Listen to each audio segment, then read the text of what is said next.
सभी पत्रकार साथियों को अभिनंदन।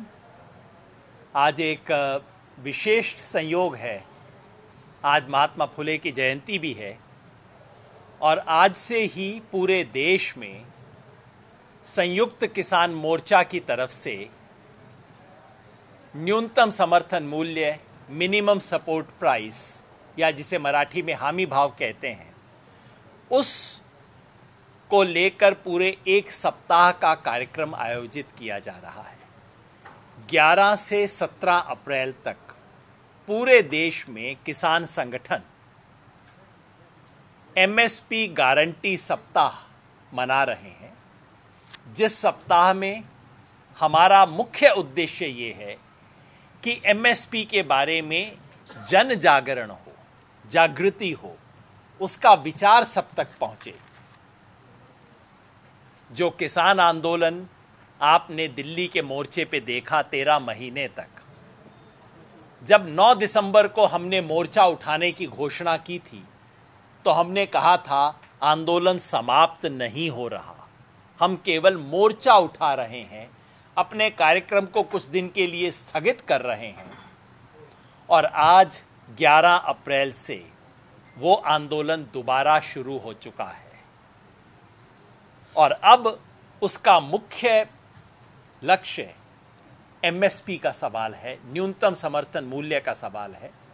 और उस आंदोलन के प्रथम चरण के रूप में हम देश भर में अगले सप्ताह में तमाम किसान संगठनों को ये निर्देश है कि वो इस सप्ताह में कोई एक दिन चुनकर जन जागृति का कार्यक्रम करें, जिससे से अधिक किसानों को एमएसपी के बारे में पता लग सके, ताकि ये आगे के आंदोलन का एक आधार बन सके। जब भी हम पत्रकार हमसे सवाल पूछते हैं, वो कहते हैं अच्छा किसान आंदोलन दोबारा शुरू, मतलब आप दिल्ली दोबारा आ रहे हैं। मैं बार बार बताता हूं, हर आंदोलन हमेशा दिल्ली के बॉर्डर पे नहीं होता। ये आंदोलन के अगले चरण का पहला कदम है। पहले जन जागृति, उसके बाद प्रोटेस्ट, उसके बाद धीरे धीरे इसको ऊपर लेके जाएंगे।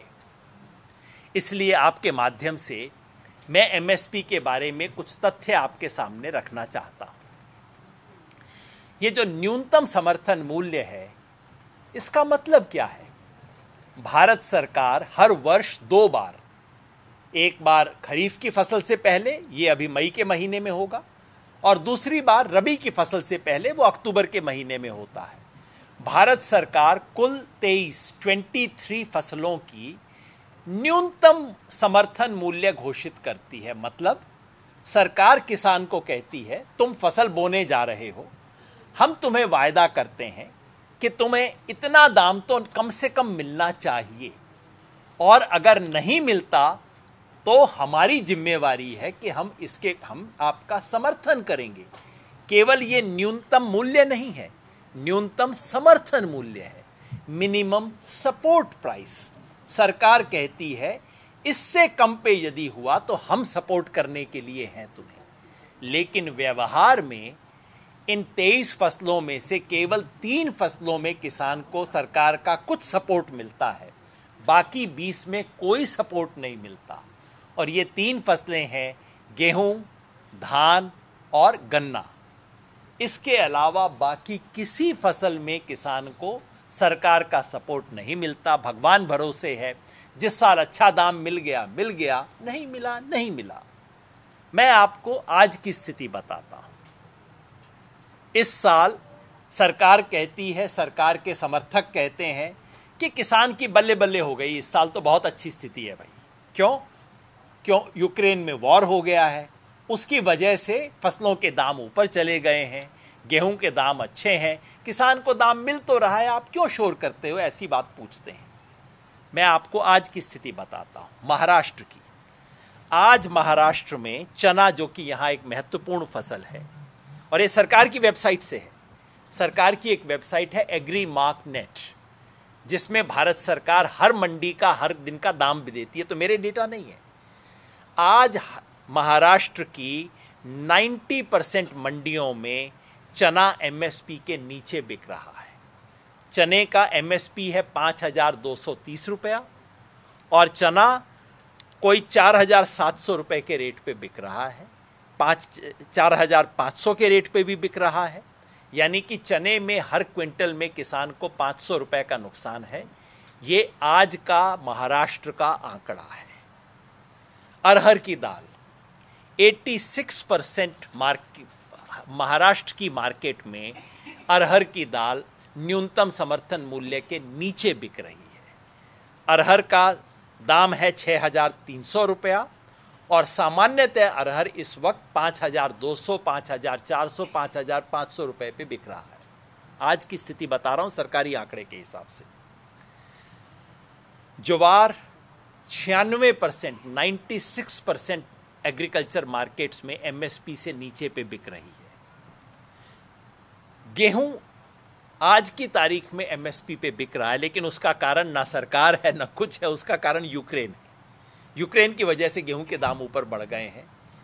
आज भी देश में अगर यहाँ की बात छोड़ दें तो जो कर्नाटका की सबसे बड़ी फसल है, सबसे महत्वपूर्ण फसल कर्नाटका की है रागी, वो एमएसपी से 1,000 रुपये नीचे पे बिक रही है। ये तो अच्छे सीजन की बात आपको बता रहा हूँ। तो सच ये है कि सरकार एमएसपी की घोषणा करती है लेकिन वो मिलता नहीं है। इसलिए किसान आंदोलन की तरफ से हम ये मांग कर रहे हैं, नंबर 1, ताकि ये समझ आ जाए, जब हम कहते हैं किसान को न्यूनतम समर्थन मूल्य एक कानूनी गारंटी से मिले, इसका मतलब ये है कि सरकार केवल 23 फसलों के दाम डिक्लेयर ना करे बल्कि बाकी कृषि उपज के भी दाम घोषित करे। महाराष्ट्र की सबसे बड़ी समस्या है प्याज, कांदा। आज की तारीख में कांदा 700 से 800 रुपया क्विंटल के हिसाब से बिक रहा है, जबकि किसान की लागत ही 500-600 रुपया हो जाती है। ये मिनिमम सपोर्ट प्राइस में कवर्ड ही नहीं है। तो हमारी पहली मांग है कि केवल 23 फसलों का नहीं, बाकी फसलों का भी न्यूनतम समर्थन मूल्य होना चाहिए। दूसरी कि न्यूनतम समर्थन मूल्य आंशिक लागत के आधार पर नहीं, पूर्ण लागत के आधार पर होना चाहिए। अंतर क्या है? स्वामीनाथन कमीशन ने कहा था कि किसान की C2 लागत, एक टेक्निकल टर्म है C2, जिसका मतलब है किसान की संपूर्ण लागत, कॉम्प्रिहेंसिव कॉस्ट, उस पे किसान को 50% प्रॉफिट मिलना चाहिए, यानी कि उसका 1.5 गुना। मोदी सरकार पिछले 5 साल से खेल कर रही है, वो कॉम्प्रिहेंसिव कॉस्ट की बजाय पार्शियल कॉस्ट के ऊपर 1.5 गुना कर रही है। हम कह रहे हैं ये खेल बंद करो, किसान को नुकसान हो रहा है। तीसरा, हम कहते हैं कि केवल घोषणा मत कीजिए, इसको किसान को दिलवाइए। आप हर साल मई और अक्टूबर में घोषणा कर देते हैं, घोषणा से किसान का पेट नहीं भरता। किसान जब मार्केट में जाता है तो किसान को मिलता नहीं है। किसान को एमएसपी दिलवाने का सिस्टम बनाइए। जहां प्रोक्योरमेंट होती है प्रोक्योरमेंट कीजिए, प्रोक्योरमेंट नहीं करना तो उसको डेफिसिट पेमेंट कीजिए, मार्केट सपोर्ट सिस्टम कीजिए, कुछ भी हो, आप जो मर्जी व्यवस्था कीजिए, दाएं हाथ से दीजिए, बाएं हाथ से दीजिए। किसान की जेब में जिसे आप मिनिमम कहते हैं वो तो होना मिलना चाहिए ना किसान को। और अंतिम बात ये कि ये आपकी योजना के रूप में नहीं हो, आपके उपकार के रूप में नहीं हो, ये हमें कानूनी गारंटी के रूप में चाहिए। जैसे न्यूनतम वेतन, मजदूर का न्यूनतम वेतन कानून में लिखा है, मजदूर को जाके सरकार के सामने हाथ फैलाने की जरूरत नहीं है, कानून है जिसके लिए वो लड़ सकता है। जैसे मनरेगा देश का कानून है, जैसे फूड सिक्योरिटी एक्ट इस देश का कानून है, उसी तरह से कानून बना के किसान को एमएसपी दीजिए। इस मांग को लेते हुए पूरे देश में संयुक्त किसान मोर्चा की तरफ से हम अगले 1 सप्ताह तक जनजागरण का काम करेंगे। उसके बाद कटाई वटाई का सीज़न तो चल ही रहा है, बुआई का सीज़न शुरू हो जाएगा और इस सीज़न के बाद हम अगले चरणों की घोषणा करेंगे। न्यूनतम समर्थन मूल्य की लड़ाई को हम आगे लेके जाएंगे, इसलिए क्योंकि न्यूनतम समर्थन मूल्य का सवाल किसान की आय और उसके सम्मान से जुड़ा हुआ है। इस किसान आंदोलन से हमने जो हासिल किया है वो ये कि इस देश के किसान ने अपना आत्मसम्मान हासिल किया है, किसान ने अपनी राजनीतिक हैसियत हासिल की है, किसान ने अपनी एकता हासिल की है और उसके दम पे इस देश में किसान को हाथ फैला के दान मांगना ना पड़े, वो अपनी मुट्ठी बंद करके दाम मांगना चाहता है। हमें दाम चाहिए, दान नहीं चाहिए। इस मांग को लेके इस देश में चारों तरफ ये आंदोलन चलाया जाएगा। इस आंदोलन के लिए आज से गतिविधियां शुरू हो गई हैं। मैं आपको बस 2 बात याद दिला दूं, उसके बाद अपनी बात समाप्त करूंगा। किसान की आय के बारे में इस देश के प्रधानमंत्री ने 28 फरवरी सन 2016 को एक घोषणा की थी। आप सबको घोषणा पता है, क्या थी? कि 6 वर्ष में किसान की आय दुगनी हो जाएगी। 6 वर्ष कब पूरे हो गए? इस साल 28 फरवरी को पूरे हो गए। किसान की आय दोगुनी हो गई। क्या सरकार ने हिसाब भी दिया कि दोगुनी हुई कि नहीं हुई? क्या सरकार ने कोई कागज का टुकड़ा देश के सामने रखा कि हमने कहा था 6 वर्ष में हो जाएगी, हम 100% नहीं बढ़ा पाए, हम 80% बढ़ा पाए, 70% बढ़ा पाए? कुछ तो हिसाब बनता है ना। आज तक देश के सामने एक कागज का टुकड़ा सरकार ने नहीं रखा है। 6 वर्ष तक देश में डुगडुगी पीटते रहे, डबलिंग डबलिंग डबलिंग डबलिंग। आप सबने सुना होगा, प्रधानमंत्री कभी, कोई बीजेपी का लीडर 2 मिनट भी बोलता नहीं था दुगनी, डबल कर देंगे, डबल कर देंगे। और फाइनली जिस दिन मुट्ठी खुली उस दिन कोई व्यक्ति था ही नहीं यहां पे। तो हम जानना चाहते हैं, सरकार कम से कम बताए कि हुआ क्या। सच ये है कि सरकार की जो दूसरी रिपोर्ट निकली है उससे पता लगा है कि 4 बड़े राज्यों में बढ़ने के बजाय घट गई है इनकम। और इस अरसे में जितनी किसान की आमदनी बढ़ी है उससे ज्यादा तो उससे पहले के 6 सालों में बढ़ी थी, जबकि सरकार ने ऐसी कोई घोषणा नहीं की थी। यानी कि जब डबलिंग की घोषणा नहीं हुई थी तब किसान की इनकम तेजी से बढ़ रही थी, और जब से डबलिंग की घोषणा हुई है तब से इनकम बढ़नी बंद हो गई है किसान की। ये सच्चाई है। इसलिए हम किसान की आय के सवाल को बनाए रखना चाहते हैं। एक आखिरी सवाल मैं आपको याद दिलाऊंगा, क्योंकि वो कल की घोषणा है। किसान आंदोलन के दौरान हमने सरकार से कहा था कि आप इन 3 कानूनों को वापस लें। सरकार ने वापस ले लिया। हमने कहा सरकार का कोई भरोसा नहीं है, वापस ला सकती है। और कल ठीक वैसी ही घोषणा हुई। कल योजना आयोग के सदस्य रमेश चंद ने घोषणा की है, घोषणा नहीं, उन्होंने एक इंटरव्यू में बोला है कि 3 कानून वापस लिए, ये तो बहुत बुरा काम हुआ, इससे देश को बहुत नुकसान पहुंचा है। हम कोशिश करेंगे कि जल्द से जल्द इन कानूनों को वापस लाने की व्यवस्था की जाए। तो मैं आपके माध्यम से इस देश के किसानों को आगाह करना चाहता हूं, सचेत करना चाहता हूं कि 3 कानूनों का खतरा अभी टला नहीं है। कभी भी पिछले दरवाजे से, चोर दरवाजे से इनको लाया जा सकता है। सरकार ने 9 दिसंबर को जब हमने मोर्चा उठाया तो सरकार ने लिखित आश्वासन दिया था कि एमएसपी को प्रभावी बनाने के लिए हम एक कमेटी बनाएंगे। 9 दिसंबर को लिखित आश्वासन था प्रधानमंत्री की तरफ से कि हम एक कमेटी बनाएंगे।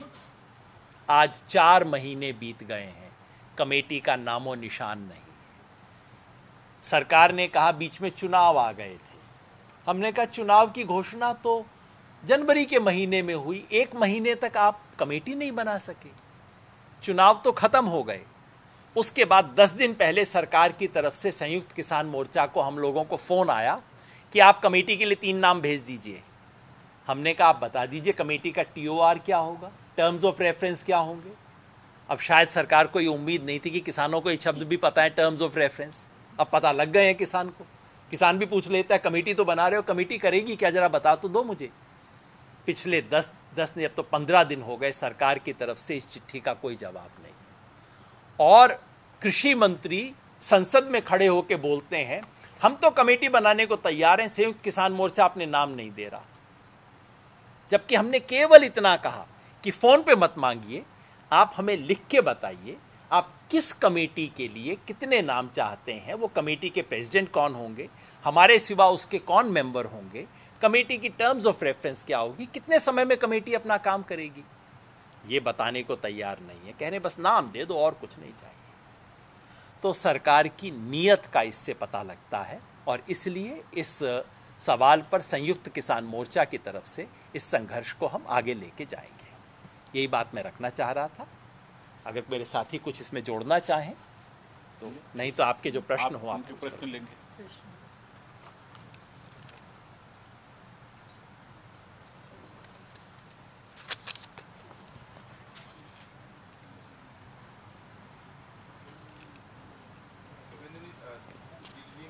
आंदोलन के बाद ऐसा सोचा जा रहा था कि इस आंदोलन का परिणाम चुनाव में भी दिखेगा। बावजूद इसके जो अभी चर्चा हो रही है, जो दिखाई देता है कि चुनाव में किसान उस सरकार के खिलाफ उस हद तक नहीं खड़ी हो पाई, तो क्या कारण उसका हो सकता है? और आने वाले दिनों में जैसे इसे ठीक है किसानों का आंदोलन है, लेकिन जब तक कि कुछ राजनीतिक इसमें अपनाया नहीं जाता है, वो माइक लीजिए आप, तो कैसे हमें आगे बढ़ना होगा? धन्यवाद। ऐसा इम्प्रेशन हुआ, उससे दिक्कत होगी इनको मेरे स्पीकर यूज करने से। वैसे ठीक है, बिना उसके अच्छा, ये मैंने सीख ली हैं चीजें इनसे। ऐसा इम्प्रेशन बहुत लोगों को गया कि किसान आंदोलन का चुनाव पे कोई असर नहीं हुआ। मैंने इसके बारे में लिखा भी है। ये बात तथ्यात्मक रूप से सही नहीं है। नंबर एक, पंजाब में पूरी चुनाव की जमीन इस आंदोलन ने बदल दी। इस आंदोलन का विरोध करने वाली एकमात्र पार्टी पंजाब में थी भारतीय जनता पार्टी, जो पूरी तरह से खत्म हो गई। उत्तर प्रदेश में इस आंदोलन के सबसे अधिक लोग जिन 4 जिलों से आए, मेरठ, बागपत, शामली और मुजफ्फरनगर, उन चारों जिलों में कुल मिला के 19 सीट हैं, जहां पे भारतीय जनता पार्टी 12 सीट पे हारी, और उनमें से 3 प्योरली अर्बन सीटें जिनमें से जीती है। भारतीय जनता पार्टी के बड़े बड़े नेता, जिनका मुजफ्फरनगर दंगों में नाम था और जो केवल हिंदू मुस्लिम के आधार पे अपनी राजनीति वहां कर रहे थे, सब हारे उस इलाके से। क्या किसान आंदोलन ने पूरे उत्तर प्रदेश के परिणाम को बदला? नहीं, ऐसा नहीं हुआ। शायद ये अपेक्षा सही नहीं थी। दूसरा ये भी है कि किसान आंदोलन इस चुनाव में उम्मीदवार नहीं था। हमने किसान आंदोलन के बतौर पूरे उत्तर प्रदेश में प्रेस कॉन्फ्रेंस किए, सभाएं भी आयोजित की। हमने कैंपेन चलाया पूरे उत्तर प्रदेश में कि किसान विरोधी भारतीय जनता पार्टी को सजा दें। क्या पूरे उत्तर प्रदेश के किसानों ने हमारी अपील मानी? नहीं मानी। अगर वो मानते तो पूरा परिणाम अलग होता। लेकिन उसका प्रमुख कारण वो है जो आप इशारा कर रहे हैं कि किसान सीधे सीधे इसमें ना बैट्समैन था ना बॉलर था। मैच तो दूसरे लोगों का हो रहा था।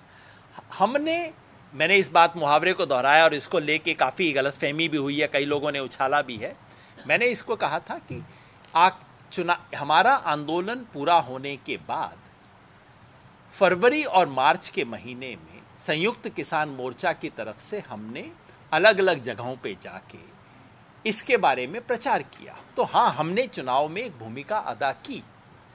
वो भूमिका निर्णायक नहीं हुई पूरे उत्तर प्रदेश के लिए, सीमित इलाकों में हुई, और जिससे यही साबित होता है कि जब तक किसान आंदोलन सीधे सीधे चुनाव में प्लेयर नहीं होता, तब तक पूरे चुनाव का परिणाम केवल किसान आंदोलन तय कर दे, वो संभव नहीं है। लेकिन ये भी बात सही नहीं है कि किसान आंदोलन का असर नहीं हुआ। मैं समझता हूं अगर असर ना होता तो पश्चिमी उत्तर प्रदेश के परिणाम बहुत अलग किस्म के होते, जैसा आपने देखा।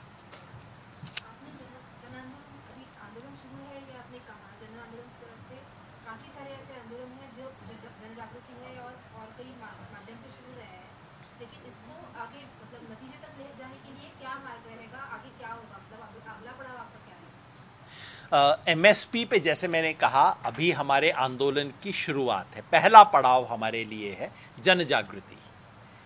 जाहिर है दूसरा पड़ाव होगा धरना, प्रदर्शन, विरोध।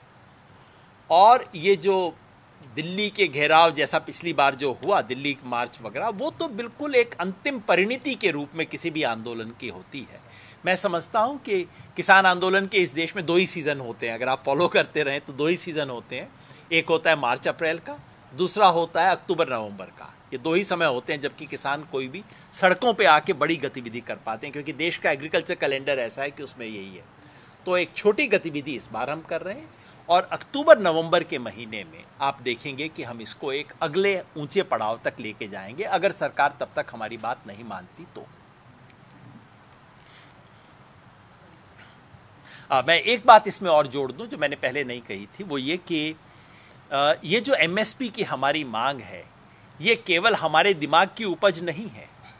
ये मांग भारत सरकार के आयोग ने की थी, जिसको हम स्वामीनाथन आयोग कहते हैं। स्वामीनाथन आयोग भारत सरकार का कृषि आयोग था। ये मांग खुद नरेंद्र मोदी जी की अध्यक्षता में बनी हुई एक चीफ मिनिस्टर्स की कमेटी ने की थी 2011 में। नरेंद्र मोदी के सिग्नेचर के साथ ये मांग है, और ये मांग नरेंद्र मोदी सरकार के दौरान सरकार का जो CACP है, commission on agriculture cost and prices, उसने लिख के कही है। तो हम तो सरकार से सिर्फ इतना ही कह रहे हैं, तो हम प्रधानमंत्री से कह रहे हैं कि आप नरेंद्र मोदी जी की बात मान लीजिए, बस इससे फालतू हम और कुछ नहीं कह रहे। लेकिन प्रोडक्शन जब बढ़ जाता है तो रेट डाउन ये तो मार्केट का है। तो जब प्रोडक्शन बढ़ रहा है तो कभी भी MSP नीचे नहीं आ रहा। एक्सपेंडिचर बढ़ता है ठीक है, लेकिन उसके हिसाब से प्राइस, अगर प्रोडक्शन बढ़ गया तो प्राइस नीचे आनी चाहिए कोई भी। तो आप उसके लिए कुछ MSP में है ही नहीं। अब वो तो हो ही नहीं सकता सर, क्योंकि जब लेबर की सप्लाई बढ़ती है तो मिनिमम वेजेस को कम नहीं किया जाता, क्योंकि मिनिमम वेजेस डिमांड सप्लाई के आधार पे तय नहीं होते हैं। मिनिमम वेजेस ये सोच के तय होते हैं कि किसी इंसान को जिंदा रहने के लिए कम से कम कितना मिलना चाहिए। इसी तरह से MSP इस पे तय नहीं होती मार्केट डिमांड सप्लाई क्या। डिमांड सप्लाई है तो फिर तो मिनिमम सपोर्ट प्राइस की आवश्यकता ही नहीं है। मार्केट प्राइस तो अपने आप तय हो रहा है ना।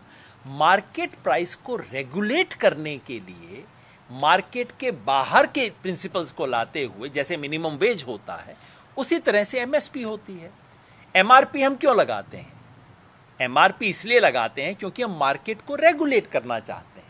प्राइस तो अपने आप तय हो सकता है, और अगर ज़रूरत हो तो ऐसा भी हो सकता है कि पैरासीटामोल की एक टैबलेट आपको 1000 रुपये में मिले। मार्केट के हिसाब से तो ये संभव है, लेकिन हम MRP लगाते हैं, कहते हैं नहीं, पैरासीटामोल आप 10 रुपये से ज़्यादा में नहीं बेच सकते, क्योंकि हम मार्केट में इंटरवीन करते हैं। क्योंकि दुनिया की कोई भी मार्केट अनरेगुलेटेड नहीं होती है, और अनरेगुलेटेड मार्केट हमारी सभ्यता का विनाश कर देती है। जितना मार्केट जरूरी है उतना ही उसका रेगुलेशन जरूरी है।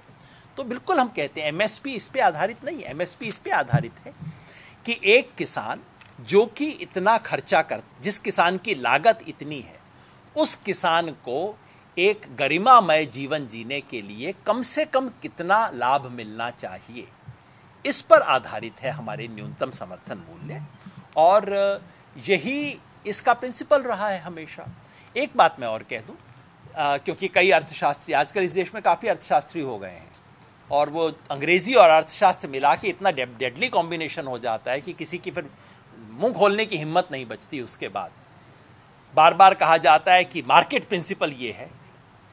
दुनिया में कहीं भी फूड मार्केट प्रिंसिपल्स के आधार पे नहीं चलता है, कहीं भी दुनिया में। क्योंकि जब आपके पास अन्न समाप्त हो जाता है, आपकी सभ्यता समाप्त हो जाती है। एग्रीकल्चर के बारे में 2 चीजें हैं जो उसको मार्केट से बाहर करती हैं। एग्रीकल्चर से ज्यादा रिस्क प्रोन बिजनेस कोई नहीं है। एग्रीकल्चर में डबल रिस्क है जो कि दुनिया के किसी धंधे में नहीं है। एग्रीकल्चर में मार्केट रिस्क भी है और प्रोडक्शन रिस्क भी है। बाकी कुछ धंधों में प्रोडक्शन रिस्क होता है, कुछ धंधों में मार्केट रिस्क होता है। एग्रीकल्चर में दोनों है और हर सीजन में है। तो इसलिए पूरी दुनिया में हर जगह किसान को प्रोटेक्ट किया जाता है। क्यों? किसान पे दया खा के नहीं, क्योंकि देश अपने आप को बचाना चाहता है। देश कहता है भैया प्लीज तुम अन्न पैदा करो, नहीं तो हम मर जाएंगे। मैं तुम्हें गारंटी देता हूं कि इतना तो तुम्हारे पास आएगा ही आएगा। पूरी दुनिया में होता है, केवल भारत में नहीं। एग्रीकल्चर को सब्सिडी दुनिया के हर देश में दी जाती है। पहला ये इसके कारण होता है, और दूसरा क्योंकि एग्रीकल्चर जो है, एक तो उसमें रिस्क का एलिमेंट है, और दूसरा आप याद रखिए जब जब इस देश में कोई भी अन्न का संकट आया है, सरकार ने सारे मार्केट प्रिंसिपल को साइड में रख दिया है। ध्यान है कब क्या हुआ था? जब 60 के दशक में इस देश में अन्न का संकट आया था, सरकार ने लेवी सिस्टम इंट्रोड्यूस किया था। आज की जनरेशन को याद नहीं होगा। लेवी सिस्टम का मतलब क्या था कि बाजार में तुम्हें ज़्यादा दाम मिले तो कोई बात नहीं, तुम सस्ते दाम में सरकार को बेचोगे क्योंकि देश को ज़रूरत है। क्यों किया था साहब? मार्केट प्रिंसिपल तब कहाँ गया था? ये सारे लोग जो मुझे इकोनॉमिक्स सिखाते हैं आजकल अंग्रेजी में, कहाँ दी रहे थे उस वक्त? कहते ना कि नहीं नहीं नहीं, इकोनॉमिक्स है, चलने दीजिए, गेहूं को 10,000 रुपये किलो होने दीजिए, मार्केट प्रिंसिपल है, क्यों नहीं होने देते हम इस चीज़ को? तब नहीं था। कांदा जब दिल्ली में 70 रुपये किलो हो जाता है, कैबिनेट मीटिंग होती है। मैं कहता हूं भाई कांदा इस देश के अंदर न्यूट्रिशन के लिए तो ज़रूरी नहीं है, अगर 100 रुपये किलो भी हो जाएगा लोग मर तो नहीं जाएंगे। नहीं नहीं, तब तो कैबिनेट मीटिंग होगी, तब मार्केट प्रिंसिपल लागू नहीं होता। तो जब जब किसान के विरुद्ध है तब हम मार्केट को भूल जाते हैं। जब जब किसान को फायदा हो सकता है रेगुलेशन से तो हम पूछते हैं अरे इकोनॉमिक्स कहाँ गई, फ्री मार्केट कहाँ गई? ये दिक्कत है। फ्री मार्केट वाले जो हैं इकोनॉमिक्स भी ध्यान से नहीं पढ़ते हैं। क्रॉप मैनेजमेंट के बारे में भी बहुत बार चर्चा होती है, लेकिन कौन सा क्रॉप किधर होना चाहिए इसके बारे में कुछ होता है? ये प्रोडक्शन ज़्यादा हो जाता है और रेट्स। आप बिल्कुल सही कह रहे हैं। कुछ फसलों का ओवर प्रोडक्शन देश में हुआ है, जिसमें से ये 3 हैं, गेहूं, धान और गन्ना। 3 का ओवर प्रोडक्शन हुआ है देश में। अब आप सोचिए क्या कारण हो सकता है इन तीनों का ओवर प्रोडक्शन करने का? मैं आपको एक कारण बताता हूं। देश में 23 फसलों के लिए एमएसपी घोषित की जाती है और सिर्फ 3 फसलों पे एमएसपी दी जाती है। किसान क्या करेगा? ये 3 फसलें उगाएगा या बाकी 20 फसलें उगाएगा? किसान ये 3 फसलें उगाता है क्योंकि उसे पता है कि दाम तो इस 3 में ही मिलना है, बाकी कुछ उगाऊंगा तो घाटे में जाऊंगा। तो जहां जहां संभव है वो यही फसलें उगाता है। तो ये जिसके बारे में सरकार शिकायत करती है खड़े होके, हाय हाय ओवर प्रोडक्शन हो गया, इसकी जिम्मेवार सरकार है। सरकार जैसे ही दाल के ऊपर किसान को पैसा देना शुरू कर देगी, जैसे ही तिलहन पे, दलहन पे, इन पे पैसा देना शुरू कर देगी, जैसे ही बाकी फसलों पे न्यूनतम मूल्य की घोषणा करके उसको लागू करेगी, किसान गेहूं धान ज़्यादा क्यों उगाएगा? मैं आपको अपने यहाँ का उदाहरण देता हूँ। हरियाणा से हूँ मैं। हरियाणा में धान आजकल खूब होता है। हरियाणा में पानी की बहुत सख्त कमी है, हमारे पास उतना पानी है नहीं, लेकिन फिर भी हम धान उगाते हैं। और मज़े की बात यह है, हमें चावल खाना नहीं आता, हमारे खाने में चावल है नहीं। मैं जब बड़ा हुआ मुझे पता नहीं था कि चावल को दाल के साथ खाया जाता है। मैं चावल को केवल खीर में खाता था और मुझे पता नहीं था। जो लोग चावल खाना नहीं जानते वो चावल उगा रहे हैं, क्यों? आप बताइए क्यों?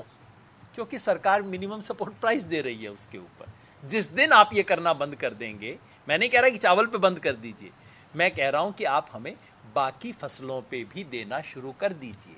जैसे ही बाकी फसलों पे मिनिमम सपोर्ट प्राइस मिलेगा, इसमें अपने आप संतुलन आ जाएगा।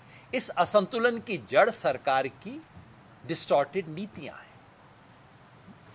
असंतुलन है, बिल्कुल सच्ची बात है।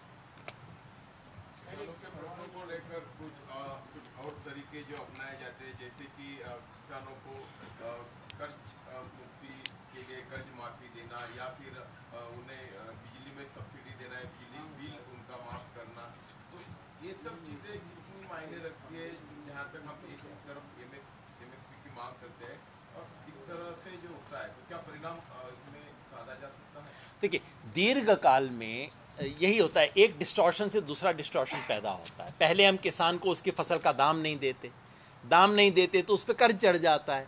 फिर किसान कहता है मेरा कर्ज माफ़ करो, फिर हम कहते हैं कर्ज माफ़ी तो बहुत बुरी बात है, कर्ज माफ़ी बुरी बात है, लेकिन किसी को उसके मेहनत का दाम ना देना उससे भी ज़्यादा बुरी बात है।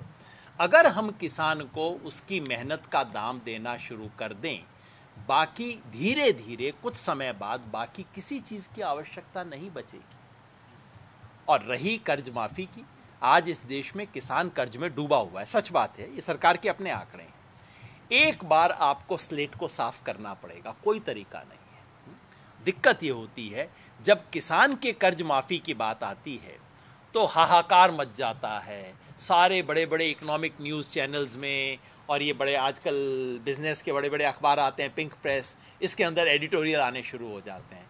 वो सारे एडिटोरियल मुझे तब दिखाई नहीं देते जब अंबानी का लोन माफ़ किया जाता है, जब ये, तब उसके लिए बड़े सुंदर सुंदर शब्द आ जाते हैं। क्या कहते हैं उसको? Restructuring of loan. मैं कहता हूं अंग्रेजी के सुंदर शब्द मैं किसान के लिए भी बना दूंगा, आप कर दो ना। हम भी उसको माफी नहीं कहेंगे, हम भी रीस्ट्रक्चरिंग कहेंगे उसको, है ना। रीस्ट्रक्चरिंग होती है, वो उसको राइट ऑफ बोला जाता है। अंग्रेजी की बात है ना, हम भी अच्छी अंग्रेजी बना देते हैं यार। पर सब पिछले कुछ सालों में कितने उद्योगपतियों के कितने लाख करोड़ के ऋण माफ किए गए हैं, उस पर चर्चा क्यों नहीं होती? किसान की लोन माफी हमारे दिल को क्यों चुभती है ना? ये तो सवाल है। लेकिन दीर्घकाल में लोन माफी रास्ता नहीं है, क्योंकि आप किसी को आय नहीं होगी, आज आप उसका लोन माफ करेंगे, कल दोबारा उसका लोन हो जाएगा। अंततः रास्ता एक ही है, किसान को उसकी मेहनत का सम्मानजनक दाम देना, और इसी की हम मांग कर रहे हैं। ये होगा तो बाकी सब मांगे धीरे धीरे खत्म हो जाएंगी। एक तरफ आप एमएसपी के लिए झगड़ रहे हैं, बात कर रहे हैं, लेकिन दूसरी तरफ ऐसे भी हो रहा है कि क्या खाना चाहिए इसको लेके झगड़े हो रहे हैं। कल जेएनयू में जो इंसिडेंस हुआ उसके बारे में आपने सुना होगा, तो क्या राय है आपकी ऐसे डिसाइड करना, चुना जाना और इस तरह के झगड़े होना? इस देश का संविधान क्या कहता है? क्या इस देश का संविधान किसी को इजाजत देता है कि वो तय करे कि कोई दूसरा व्यक्ति क्या खाएगा? मैं वेजिटेरियन हूं संयोग से, क्या इब्राहिम भाई आके तय कर सकते हैं कि कल मैं चिकन खाऊंगा? कैसे तय कर देंगे? और अगर वो ये तय नहीं कर सकते कि मैं चिकन खाऊं, तो मैं कैसे तय कर सकता हूं कि ये क्या ना खाए?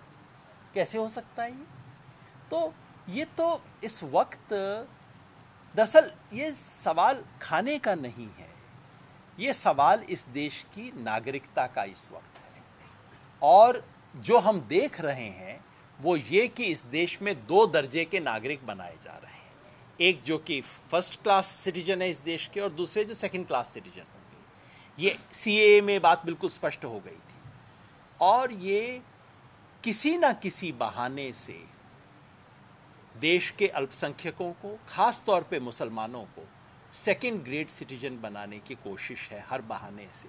और ये कोशिश हमारे संविधान के विरुद्ध है, ये कोशिश हमारे सभ्यता के मूल्यों के विरुद्ध है, ये कोशिश भारत के स्वधर्म आइडिया ऑफ इंडिया के खिलाफ है।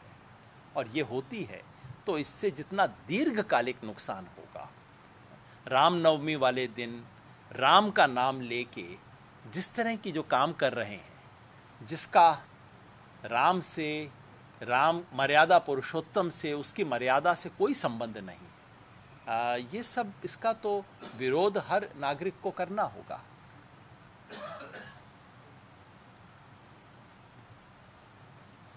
इस पे हमारे एक साथी ने बात कही थी, कहीं मैंने पढ़ा है, मेरा अपना नहीं है, व्हाट्सएप विजडम है। वो ये है कि नाम सीता के पति का और काम नीता के पति का कैसे चलेगा? जी, किसी और का है, मेरा नहीं है, मुझे क्रेडिट मत दीजिएगा। मेरा सवाल ये था कि जब किसान हो या कामगार हो, जो सरकार होती है उसके खिलाफ के पक्ष आंदोलन कर देते, उसकी भी राजनीति हो रही है मामले में। सब किसान या सब कामगार ये क्यों नहीं? इसमें कोई संदेह नहीं है कि इस देश के कमेरे वर्ग को हमेशा सत्ता से टकराना पड़ता है, चाहे सत्ता में कोई भी पार्टी हो। लेकिन आज जो हो रहा है वो उससे कई कदम आगे है। इस वक्त कामगार लोगों के लिए मजदूरों के 4 लेबर कोड बना दिए हैं, पुराने सारे जो लेबर राइट्स थे सबको एक झटके के अंदर खत्म किया जा रहा है। तो ये तो मजदूर आंदोलन के अस्तित्व की लड़ाई है। सामान्य लड़ाइयां तो हमेशा होती हैं, हर सरकार से होती हैं, इस वक्त तो अस्तित्व की लड़ाई लड़ी जा रही है। तो इसलिए इस लड़ाई को मैं बाकी लड़ाइयों से भिन्न मानता हूं।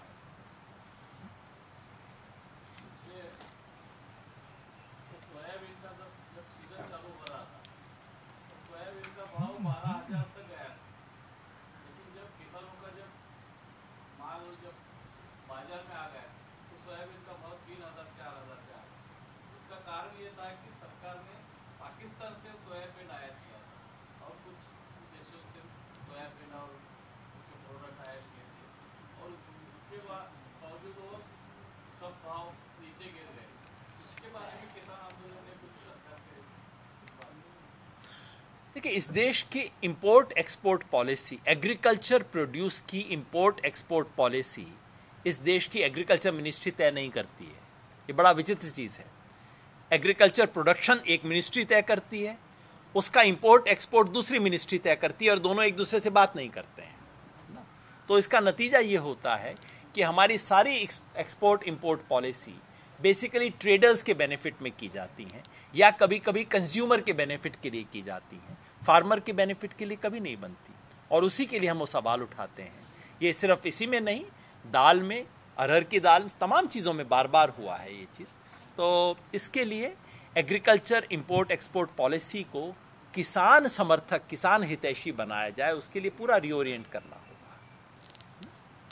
आप कह रहे हैं कि इस देश के मजदूर है, किसान है, वो सेंट्रल गवर्नमेंट के विरोध में है, लेकिन हर बार पीएम मोदी क्यों चुन के आ रहे हैं? आपको क्या लगता है? मैं नहीं कह रहा हूं कि इस देश के सारे किसान और सारे मजदूर मोदी जी के विरोध में हैं। अगर हो जाएं, मेरी कोशिश रहेगी, मेरी इच्छा रहेगी कि वो हो जाएं, तब तो इस देश को मुक्ति मिल जाएगी।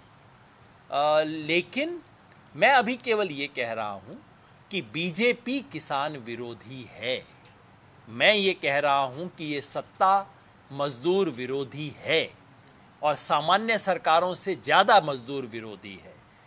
उनका मजदूर विरोधी होना और मजदूर का ये समझना कि वो मजदूर विरोधी हैं, इसके बीच में जो फासला है वही हमारे समय की त्रासदी है। यही बात किसान पे लागू होती है। भारतीय जनता पार्टी की सरकार किसान विरोधी सरकार, अपने मूल चरित्र में किसान विरोधी सरकार है। लेकिन इस देश का पूरा किसान इस बात को जिस दिन समझ जाएगा, वो बहुत सुंदर दिन होगा। और हमारा यही प्रयास है कि ये संदेश किसान तक पहुंचाएं, या अपना चरित्र बदल लें। अपना चरित्र बदल लें, हमें इनसे दुश्मनी थोड़ी है, बदल लें।